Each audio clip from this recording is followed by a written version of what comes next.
বসের ছেলে যতই দুষ্ট হোক না কেন আমার সাথে দুষ্টামি করতে পারবে না। ওটা থেকে তো বেঁচে গেছো, এবার এটা থেকে বাঁচো। আর এই তো দেখছি সত্যি অনেক চালাক। ম্যাডাম বসের ছেলে অনেক দুষ্ট, আপনি এর সাথে পারবেন না।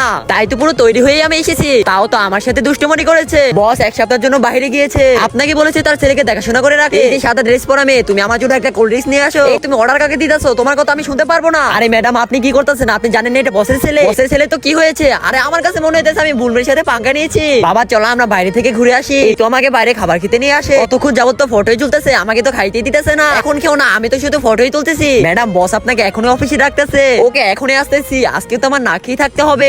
আমার মনে হচ্ছে আমার ছেলে তোমাকে অনেক বিরক্ত করে ফেলেছে। না না বস কি বলছেন, ও আমাকে একদমই বিরক্ত করে না। আর এই তো আমার ছেলে না। এনি দিদি এই তো আমার চাচু, তুমি আমার চাচি হয়ে যাও। দিদি আমি তো জানি তুমি আমার চাচুকে অনেক পছন্দ করো। তখন তো আমি আরিয়ানের মুখটা চেপে ধরি, আর তখনই আমি প্রিন্সের উপরে পড়ে যাই। এবারে আমি এখান থেকে চলে যাই। তার আগে মহান আল্লাহকে ভালোবাসে লাইক এন্ড সাবস্ক্রাইব করে দাও। আর বন্ধুরা পার্ট 2 দেখতে চাইলে অবশ্যই কমেন্টে পার্ট 2 লিখে যাবে।